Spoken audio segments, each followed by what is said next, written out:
All right. Well, welcome to the Rock Show Critique. This is a first for us. We're doing a DJ series. Our guinea pig for our first show here is none other than Tony Magoo. Welcome. Jesus. Thank you, Joe. How you doing? How's the weather in Buffalo? Today it's very, very hot. Really?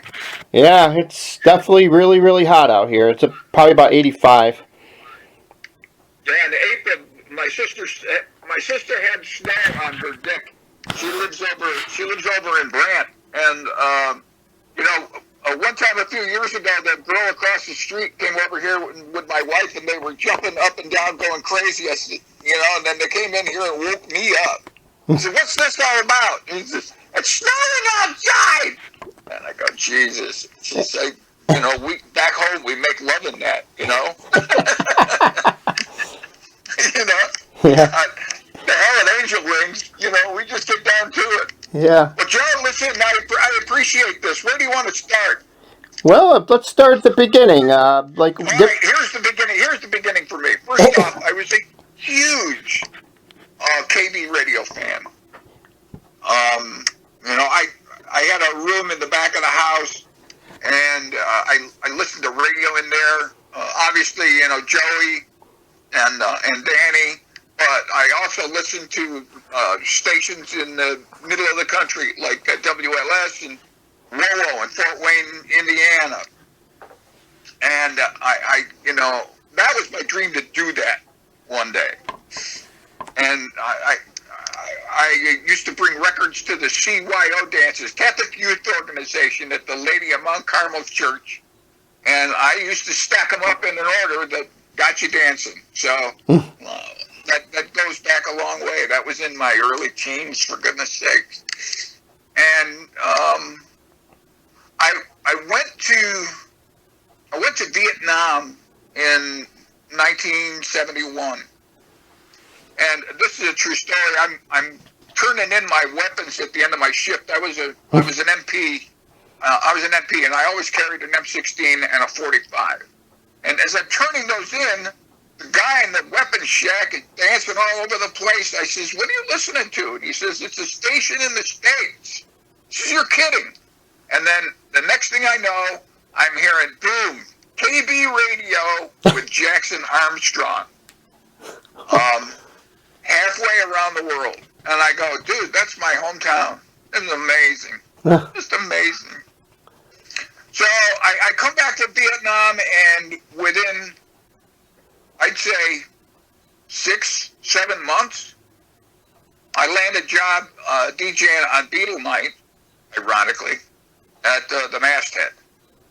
So, imagine a line's block and a half long to get into this little box behind Buffalo State Teachers College. And that's kind of where I started. In what year was it? 1975, I think. I'm DJing at a club on 3rd Street in Niagara Falls, and a guy comes walking in who I'd never met before, and he introduced himself as the program director of a radio station there in Niagara Falls. And he says, "Have you ever done radio before?" And I said, "No." He said, "Would you like to?" I said, "Hey, Columbus took a chance." So within a week, I was doing part-time weekends at WJJL in Niagara Falls, and I ended up full-time eventually. Me and a guy by the name of Doug Hawks worked together primarily during the blizzard of '77. Hey, Danny was doing a terrific job reminiscing and playing rats in my room and talking about Joey. We were getting stuff done. The front of the building was set up to get stuff in and out. We had all the local grocery chains donating food stuff. Milk, bread, eggs, diapers, all of that stuff. And then we would put together bags in the front, the reception area. And then we would get that stuff out to 4-wheel drive trucks, and then they would deliver it to snowmobiles to take the people who were trapped. and that's what we did for 5 straight days. Mm. Jesus, Joey, we got so good at that a guy called up and he said, I got 50,000 gallons of fuel oil I'll give you if you can get a truck here with barrels on it to pick it up. So some guy donated a truck with barrels on it. We got that picked up, and then we started delivering fuel oil to people who were running out. Mm. It was just amazing. I stayed in Niagara Falls for 5 years. I didn't realize it at the time, but there was an incredible alumni from WJJL. Guys like Barry Littlest, Joe Chile, the voice of the Buffalo Bills, John Murphy. Hmm. All people who had worked at JJL at one time. Yeah, if you look that up, it's really an exemplary alumni from that radio station, that little tiny radio station on Main Street in Niagara Falls. This one that they've got now in West Seneca or wherever the heck it is, it's a sad imitation. That's all I'm saying. And then in 1980, I submitted a tape to Harv Moore, and he gave me a job working weekends at WPHD. And that was like in 1980. I was there for about 3 years or so. And one of the cool things I did while I was there was in May of 1982, I sat in all the seats in Rich Stadium.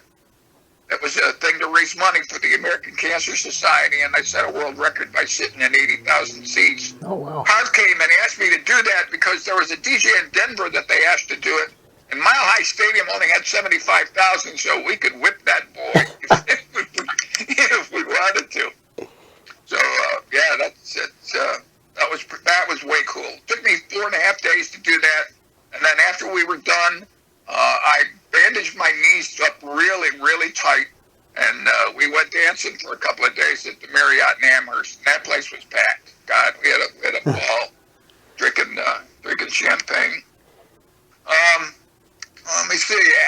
I stayed at PhD for a couple of years, and then what happened? Where did I go next? I was in 83 that I left there. I did a lot of club work for a while too. Mm-hmm.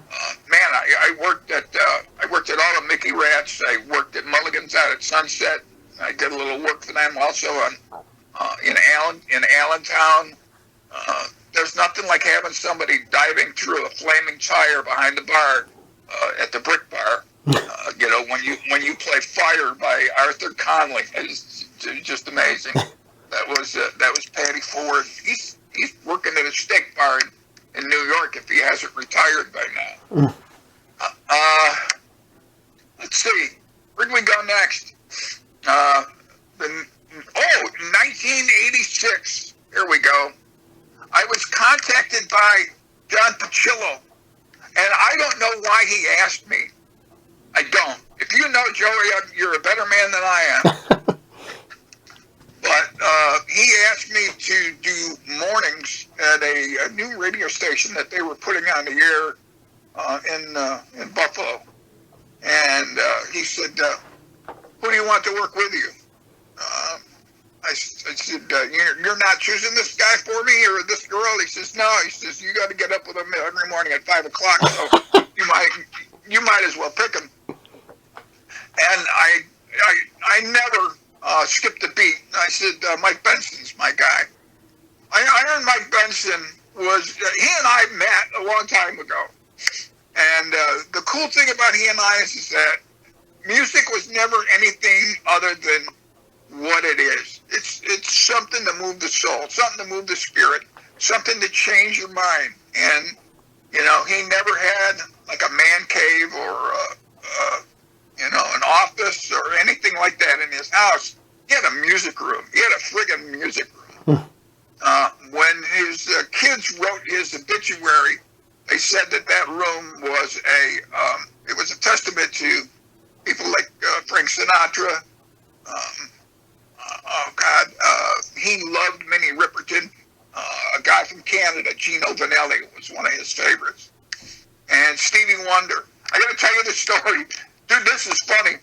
Mike and his wife Amy and I and Mrs. Magoo du jour You know, he had Amy forever, and you know, I had like a revolving door, for Christ's sake. But we went to the Odd for a show in the Round with Stevie. We had great seats. We're sitting in the front on the aisle, and then about maybe 3-4 minutes before the show's supposed to start, guys all dressed up in black, you know, roadie guys. You see them at every concert, right? Mm-hmm. All those guys wear the same outfits. It's you know, it's like everything's black, and they're rolling this box that's got holes in it down the aisle, and it's like, what the hell could they be bringing to the stage 3 minutes before the show's supposed to start? Benson figured it out right away. They had holes drilled in the box because they were bringing Stevie from the back of the Odd to under the stage, you know. And as this box rolls by, Benson's pounding on it, going, "Yo, Stevie! Yo, Stevie! Welcome to Buffalo, man! Hey, Stevie! Welcome to Buffalo!" And you know, 2 minutes later, bang!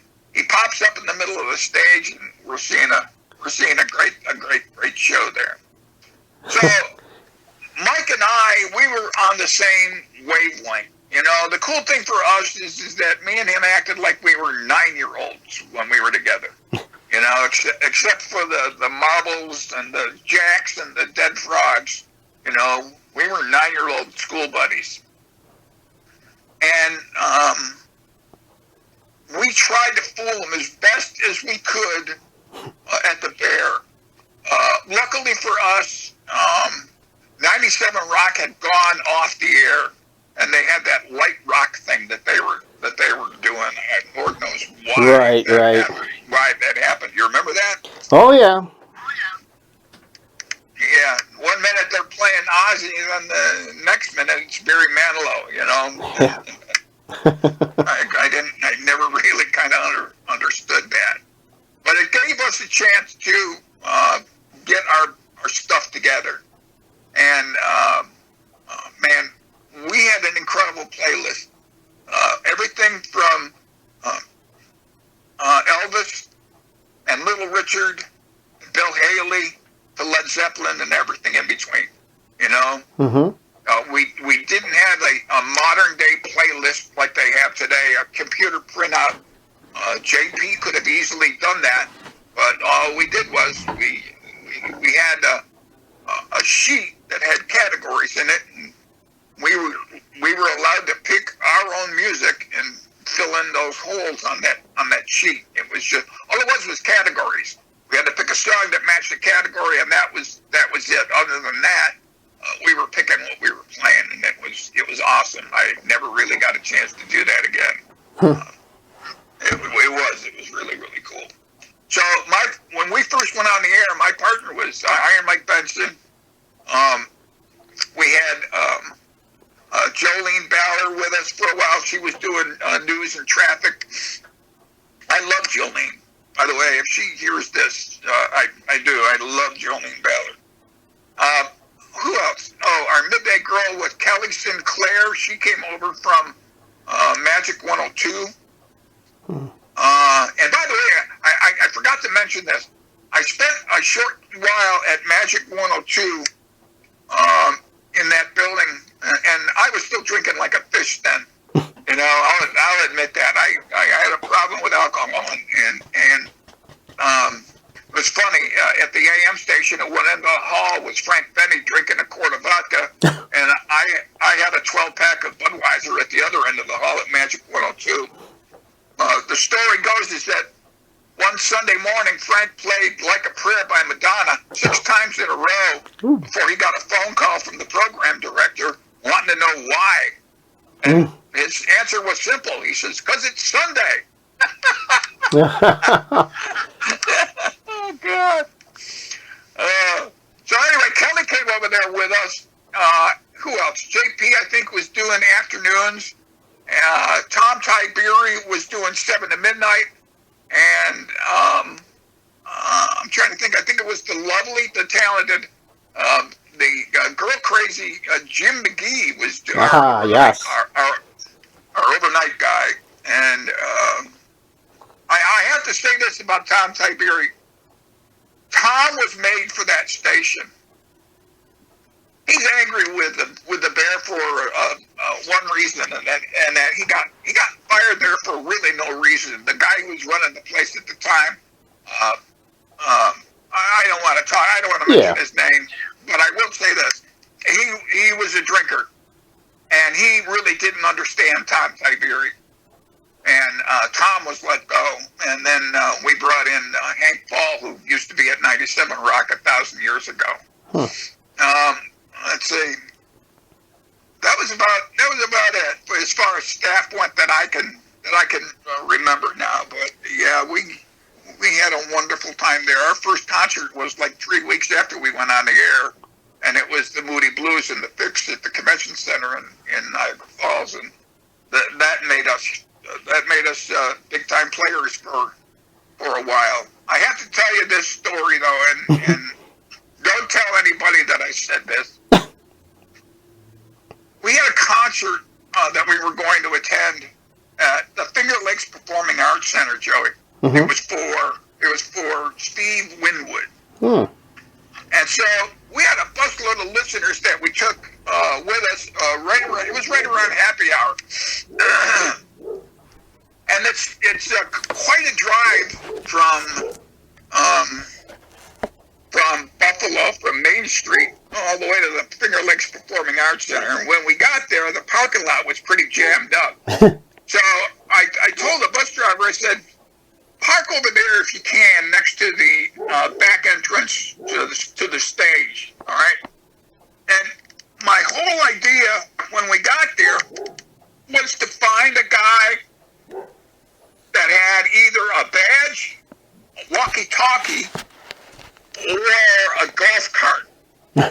Those are decision makers at concerts, Joe. Yeah. You know? And so the first guy I find has got all three of those. So I went outside and I told him what we had going on in the bus. He gets on the radio. Roger. So I get back on the bus and we got the okay, and I told everybody on the bus, I said, so here's the deal. I said, you see that guy out there in the golf cart? I just told him that I got a busload of handicapped listeners from Buffalo. And I said, okay, if we park right here. And I said, now we can either park here or we can go way in the back. Well, no, we'll get off here. And dude, I tell you, when they were coming off the bus, it was like The Walking Dead. Oh, God. I'm going to go to hell for that one, though. I know. I know. So we stayed there until they threw us out of the building. This was a hard station to work for. There are a lot of things that took place there that people in Western New York don't know. They loved the Bear for what we were, you know. Mm-hmm. Album sides. I still remember the first day we were on. We started by playing a Bruce Springsteen album, Born in the USA, I think it was. And I tried something. I was in my car. I left the building. I was in my car, and we were doing what was it? Led Zeppelin's. Oh God, I can't remember the name of the album right now. And I stopped at an intersection at a traffic light out by the Seneca Mall, and I turned my radio down and I rolled the window down. And physical graffiti, that's what it was. And I rolled my window down, and everybody at that light was listening to it. Everybody. You know, and I said, man, we struck a nerve here early. So everybody knew all about that, you know, album sides, doing concerts. Nobody knew that we were broadcasting from something the size of a broom closet in the Hilton downtown. They didn't know that. They also didn't know that we had an owner from New Jersey who was living in Chicago, who his whole intention, they had changed the FCC rules for for ownership back then, and this guy's intention was strictly to buy a cheap radio station, and he did. He bought the Polish station that was in a building like 2 doors down from the Polish village out there in where the hell is that? West Seneca, maybe. I don't remember, Joe. Mm-hmm. But anyway, he bought that and he put it in the downtown in the Hilton's business section, and he wouldn't pay anything. He was like Trump; he didn't pay anything. Mm-hmm. It got to a point where paychecks were bouncing. I had one of mine bounce a couple of times. And for me, my problem was that I was making alimony and child support payments then. And if I was to bounce any of those checks, I could go to jail. So when the bank in the bottom of the Hilton refused to cash our checks anymore, then it was, well, where now? So you could go to another bank downtown, or you could drive to the suburbs, and then I would wait for the musical words, the magic words. Mr. Maruso, would you like that in large bills? And as soon as I heard that, I knew I was okay. So he was bouncing paychecks. He also was not paying, he wasn't paying the bill for the request lines. We had our request lines turned off for a week. Oh, jeez. One Friday afternoon, the broadcast tower in Weathersfield was turned off, and the only way Niagara Mohawk was going to turn it back on was with a cashier's check from the general manager, and that's what he did. He carried one out there because we couldn't go the whole weekend without having the radio station on the air. And then one Sunday morning, I woke up at my apartment on Clinton Street to find out that that the van had been repossessed. Oh, jeez. Huh. Yeah, I knew they were after it, and I didn't think they would find me. I had done 2 gigs over the weekend. Friday I had one, and then Saturday I had one, and then Sunday I was going to go do my bit announcing at Pilot Field, and I was a backup announcer there.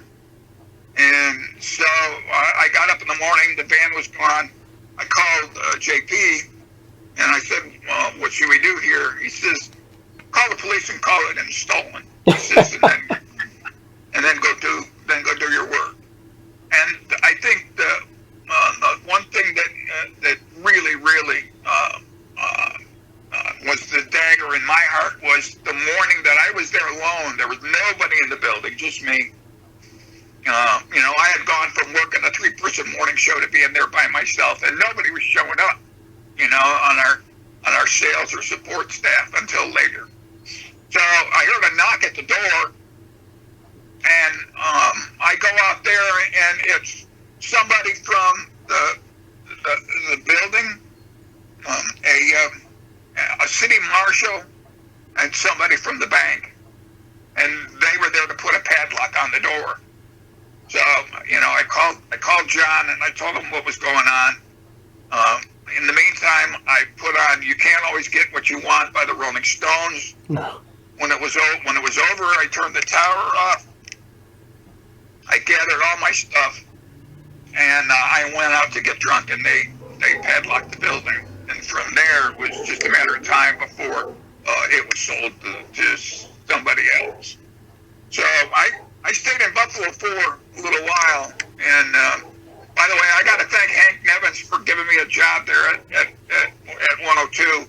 As much as it wasn't my style of music or or anything like that, I didn't even have a regular shift. But he gave me a job there because I was a Vietnam veteran, and that was it. I got sober, and that's when Ken Carson gave me a job. I was doing a school radio in Buffalo. One of my prize students is Tony Caligieri. I Tony Caligiuri was the producer for Sandy Beach forever, for like a couple of decades. Mm-hmm. And yeah, he's one of my prize students. And anyway, I started looking for internships for some of the students that I had, and I went to go see Ken Carson, who was then the program director at the Fox. The Fox had moved into the old PhD building, and instead of giving me an internship, Ken Carson offered me a job there working weekends, Saturday and Sunday. And, I had to think about it, and I had to turn him down at first because I didn't want to screw Hank Nevins, who was, like I said, the only guy that gave me anything when I was looking for work. So I finally ended up working for him, and then we worked at the Fox for a while, and that was really a great time for me. We had a marvelous staff. We had the Bear Man had come back to Buffalo from Allentown, Pennsylvania. He was working with Ted Shred in the morning. I was doing middays. Matt Young was doing middays at first, and then we switched. A guy by the name of Dwayne Doherty from Rochester was doing the afternoon drive. He was my boss in Dallas for a while. And Iron Mike Benson was doing 7 to midnight. And our overnight guy was Opie from Opie and Anthony. So, I mean, we had a killer staff there. And then the FCC allowed companies to buy or run other radio stations, and Rich Broadcasting came in to run ours, and they fired all the management, and then eventually they started getting rid of the talent there. I was the last guy to leave, and then I stayed in Buffalo for about 3 years after that, and then Ken Carson called me to come work for him in Greenville, South Carolina. And I went to Greenville to work 7 to midnight for Ken. That was a lot of fun, Joe. I was in the middle of racing country, and the 3 years that I was off the radio, I was calling races at the 2 racetracks in town, Lancaster and Ransomville Speedway, working for the Friesen family. If you watch racing at all, Stuart Friesen, who's in the truck race series, used to be like 8 or 9 years old, and he was scoring for us at Ransomville. And they were a great family to work for. I loved his mother and father. And so I go to Greenville, and there was a guy that called me one night. Like I said, that was the middle of racing country. A guy called me one night who was working on a racing motor for a car at a place called Cherokee Speedway, which was the dirt track outside of Greenville. I said, what is it? He says, it's about 800 horsepower. I said, really? Yeah.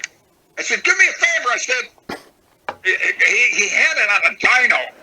And I said, do me a favor and take the phone out there and fire that thing up. He says, what? I said, yeah, you heard me. I said, go in there and fire that thing up and put the phone to it. So there's 800 horsepower on a racing motor for a V8 that's going to Cherokee Speedway, and that's real loud on the radio. And then I go into Sammy Hagar's I Can't Drive 55, and it sounded so cool on the radio, Joe. It did. I spent 5 years there at that station. At the time of my life, the managers there moved me to Nashville, and it was the first time I had done country, and I went to a station called WSIX, the Big 98. And here's the screwy thing about this, and I tell people this all the time. I said, they had me in a suite outside of town, until I could find a place to live. And I'm watching the Bills game. They're playing Nashville for a shot at the playoffs. And this was the game where Frank Wycheck threw that forward pass that the Music City Miracle. Right. And Joe, I'm in my hotel room and I'm screaming. And then the very next morning, I go in, I turn the microphone on, I screw a smile on my face, and go, man, how great are we? You know, I'm the hometown boy now, and it broke my damn heart. You know, sometimes you got to be a good actor, Joe, in this business. God, that was something else. I was there for a while until they changed the format. I used to go in there and sit down. I had a kid running the board for me. This was my first experience with big time radio. He made me brilliant, that kid, because when I got to town, I knew who Shania Twain and Garth Brooks were, and that was it. And he figured, he did. He really straightened me out on what the deal was there. And the cool thing about that station was, Joe, is that you'd be sitting there one day and some guy would come walking in off the street. He's got a brand new CD in his hand. You know, it's still warm from coming out of the burner. And he says, hey, man, let's put this on the radio and see what it sounds like. You know, and this could be a legitimate Nashville star wanting to do that. Because they used to come in there all the time, you know. That was pretty cool. I remember one day getting a call because I had said hello to old Hank, who was listening to the station. There was this 80-year-old guy who listened to every day. And he told me he was sitting on his front porch in his underwear doing the achy breaky. Oh, jeez. So I get a phone call like 2 minutes after that on the hotline, and it's Billy Ray Cyrus. So I'm taping this. I go, Billy Ray, what's up? He says, if this guy is sitting on his front porch in his underpants doing the achy breaky, I want to know where that guy lives because I want to make sure he's doing it correctly. There you go. That was Nashville. From Nashville, I went to Knoxville, Tennessee, and did a rock morning show there. And one of the highlights there was we used to get a call in from Jed Clampett, Buddy Edson. Mm-hmm. And when he was all done with his interview, we used to do a segment on there called "What Jed Said," and he would read lyrics from a rock song that we had faxed to him, and then you had to figure out what the song was. And if you guessed right, you won valuable cash and prizes. But yeah, we had a lot of fun there. One of the things we did one morning was we made the mistake of calling a phone booth in New Orleans after the day after Mardi Gras, and and some guy got on the phone who was totally drunk, and it was dumb, but it was so fun. It was so fun. So I had a good time there. From Knoxville, I went to Detroit, Michigan. I loved it there. Detroit tried to kill me, though. I got stage 4 throat cancer there in 2000 and 2003, and I still have some stuff from that I'm dealing with. I was on the couch for a year and a half, trying to heal up from that, and then I got an opportunity to go work in Dallas, Texas. I was doing afternoon drive at the classic rock station there in Dallas. I was in a corner studio, and I got to watch the sunset every day in Texas. It was cool. I hung out downtown one day with a real neat promotion that we put together with the Speedway. They had their Indy racing cars there for the weekend, so they came there and put up this huge display.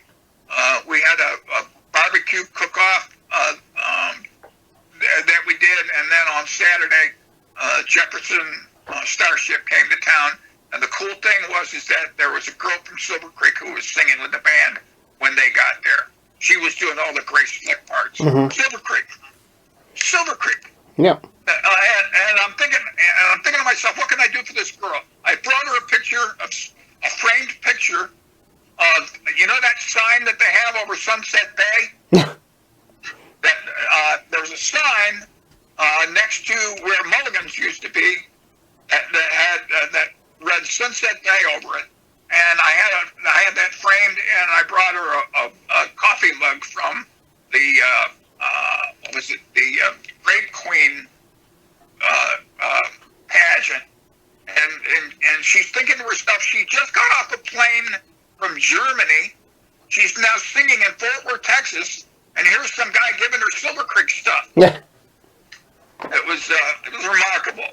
And from Dallas, I went to Memphis, and while I was in Memphis, I met a girl from down here in Jackson on eHarmony. We long distance dated back and forth, and I was working for a buddy of mine, put a station on the air that was like a lease purchase agreement. And this is right around when the economy crapped out in 08, 09. And we pedaled for a long time, Joey. And problem was that at the end of the lease, my friend couldn't come up with the money that the guy had originally agreed to when we first started the lease purchase, and he wouldn't renegotiate. I mean, why should he? I mean, we took his piece of crap and polished it up and made that turd a diamond. So they asked me to stick around and work for the drug guy, and it's like I wouldn't do that. So Jackie asked me to come down here and stay with her. So I've been in Jackson, Mississippi ever since. I do some part-time work from my office. I was on EBR doing news there for a while. Not EBR, the one that, the other one. Oh, I can't remember now. Working for Buddy. Oh, WUFX. WUFX. Yeah, I was working for them for a while until he hired, what's his name from Magic 102. Oh, God. He got let go by Magic 102. And then Buddy hired him. And I mean, it's like when that happened, I mean, I could see that coming from the exit in Silver Creek on the interstate, that he was going to put him on the air there. Was it Roger? Yeah. Roger Christian? And yeah. I mean, God bless him. I mean, I have nothing against Roger Christian, but I knew that when Buddy hired him, that we were done. It was me doing news with Tom and Gail Ann, and so that was like the last gig for me. And now I'm kind of semi-retired, waiting for my back to get a little bit stronger so I can sit at my desk and do man's work. So if I reopen the Bear, are you going to come work for me?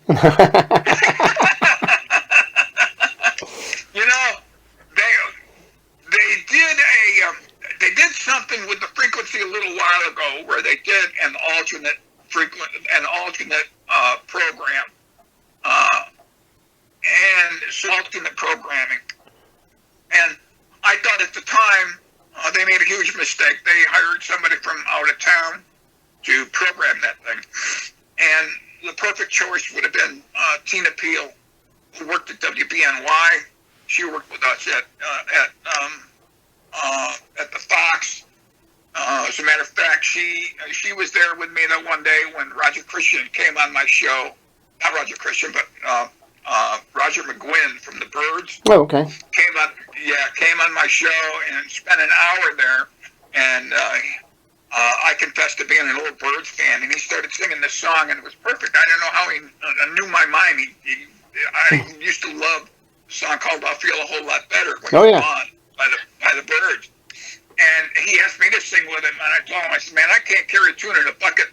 So I turned around, I looked at Tina, and I knew she could sing, so I called her in there, and she came up there and sang at the mic with Roger McGuinn. And it was one of the highlights of my life. So that was, that was a lot of fun. But she would have been perfect to program 107.7. But they went with, like I said, somebody from out of town. Yeah, she's another one. I love her to pieces too. There was quite the group of us when we were at Iron Mike's funeral a few years back, and she was one of them. Her and like I said, and Jolene Ballard are my two favorites from back there. So, you got any questions for me, buddy? Yeah, let's just go through a few questions here. Now, so you basically were at the Bear the whole time of its existence, from beginning till end? Yeah. You were the only one that lasted, right? Yeah, from the time they put it on the air until the time they switched it to jazz. I can't remember the name of the guys. It was John something or other that bought it, and he didn't need me after he made the switch. Now, on the Fox, what point did you join the Fox? Right when they started, or did you come in a little bit later after they were already established? A little bit later after I had gotten sober July 7th, 1989, and I went to talk to Ken Carson sometime after that about using interns from my little radio school there in Kenmore, and he hired me shortly after that. So I want to say like 1990, maybe 89, okay. 90. And were you at the Fox right till the end, pretty much too? Yep. Yeah, it's funny. Yeah, I was the last guy to leave there.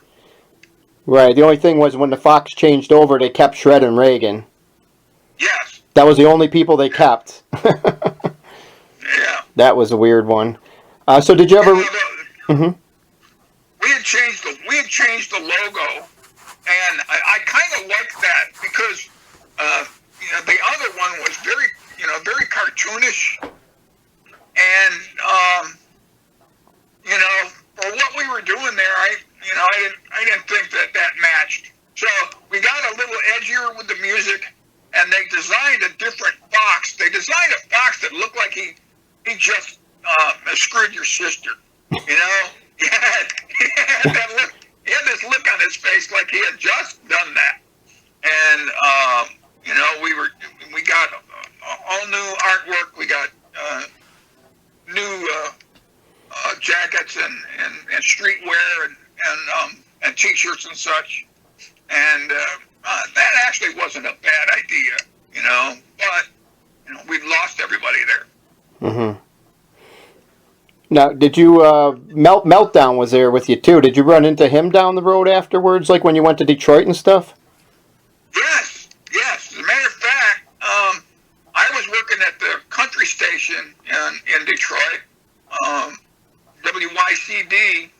Meltdown went to the rock station in town, and has been there forever. Yeah. And I used to go visit him at his house. He'd come to my house. And then on Sundays, we would ride our Harleys together.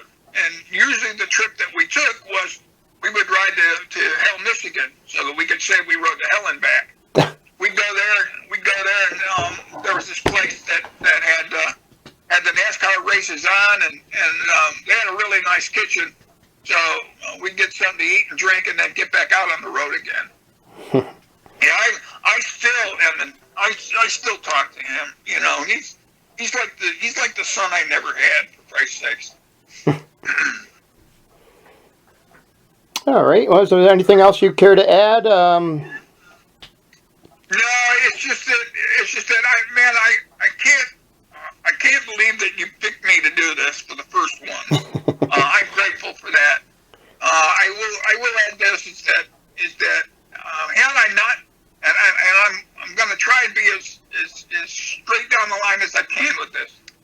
Had I not gotten sober in 1989, I wouldn't have the career that I've had. I mean, I've been all over the place, working in small markets and big markets. I mean,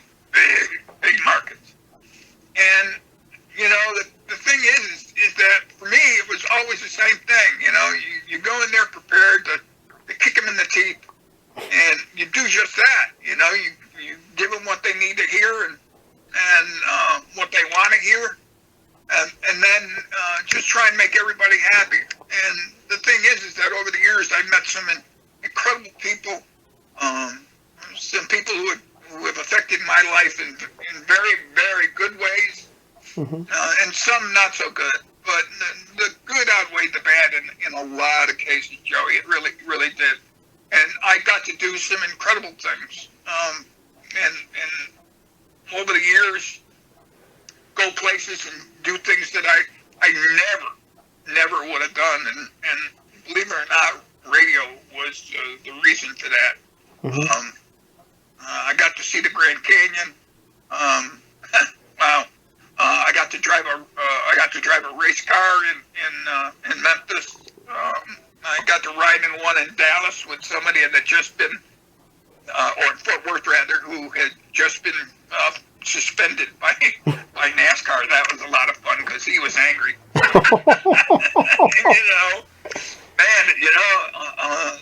You'd be surprised what 180 miles an hour looks like in the passenger seat of one of those cars. That was real cool. And yeah, that's another thing. I made a lot of friends in the racing business that I still have today, and I have a lot of friends in the radio business that I still have today. I mean, I could go anywhere in the country, and there's somebody there in that town that I'm gonna know, and in some cases I'm gonna know and love. You know, so yeah, I've been real fortunate. Now, when I was a young kid, I had a dream, and that was that I wanted to be in radio.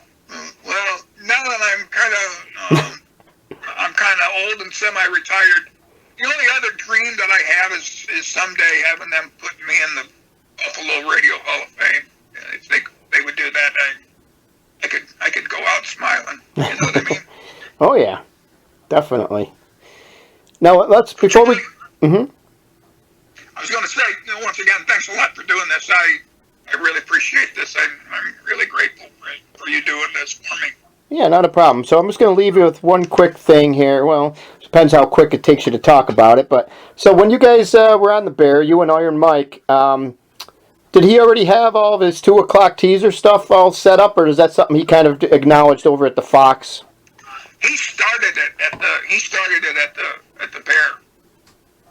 He used to do that on the morning show with us. And awesome. That's where that got started. That and all of that. The coolest part of that, and we didn't realize it at first, but the coolest part of that bit was telling people you've lost and calling them the nicknames that he used to make up. Yeah. We didn't realize that at the beginning, you know. It was like a contest at first with us. Then we realized that the cool part was, hey, monkey breath, you know. Yeah, that was we didn't learn that until later on. But once we started doing that, I mean, that had a life of its own. It really did. Definitely. All right, well, it's great talking to you. I appreciate all the time here. Hope retirement's going good there for you. I look at it this way. I got a pantry full of pork rinds. I got a woman in the other room who unconditionally loves me, you know. And I'm above ground, walking on the smelly side of the grass, and I got you calling me. You know, life couldn't be any better, Jerry. All right, sounds good. Well, once again, I really appreciate the time here. My pleasure, young man. You have a great day.